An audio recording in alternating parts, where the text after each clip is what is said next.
తెలంగాణలో Congress MLA quota MLC అభ్యర్థులుగా Addanki Dayakar, Shankar Naik, Vijayashanti nomination వేశారు. అటు సిపిఐ అభ్యర్థిగా నెల్లికంటి సత్యం నామినేషన్ వేశారు. CM Revanth Reddy, deputy CM భట్టితో పాటు మంత్రులు, ఎమ్మెల్యేలు ఈ కార్యక్రమంలో పాల్గొన్నారు. మరోవైపు కాంగ్రెస్ అభ్యర్థుల నామినేషన్లకు మద్దతిచ్చింది ఎంఐఎం. ఆ పార్టీ ఎమ్మెల్యేలు హాజరయ్యారు. అయితే నామినేషన్ దాఖలు చేసేందుకు ముందు గన్ పార్క్ లో అమరవీరుల స్తూపానికి నివాళులర్పించారు కాంగ్రెస్ అభ్యర్థులు. అనంతరం వాళ్లకు సీఎం రేవంత్ రెడ్డి బీ-ఫామ్ అందజేశారు. తమకు అవకాశం కల్పించిన సీఎం రేవంత్ రెడ్డితో పాటు పార్టీ అధిష్టానానికి కృతజ్ఞతలు చెప్పారు ఎమ్మెల్సీ అభ్యర్థులు.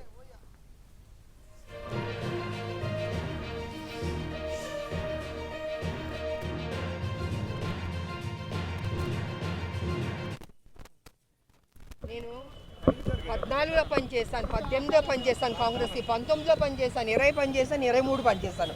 ఎక్కువ పనిచేసింది నేనే. కానీ ఏనాడు నాకు ఇది కావాలని నేను ఏం అడగలేదు. పార్టీ హైకమాండ్ ఎప్పుడు ఏ నిర్ణయం తీసుకుంటుందో, ఎప్పుడు ఏం చేయాలనుకుంటుందో, ఎవరికి ఏం బాధ్యత ఇవ్వాలనుకుంటుందో అది ఇస్తుంది.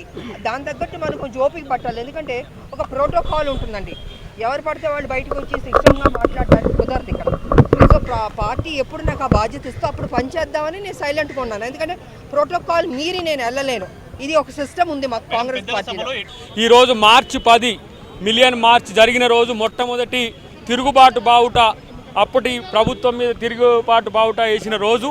మరి ప్రజాస్వామిక పద్ధతిలో తెలంగాణ ఇచ్చిన సోనియా గాంధీ గారే ఇలా మమ్మల్ని మళ్ళీ తెలంగాణ కొరకు మీరు సర్వీస్ చేయమని పంపించిండ్రు.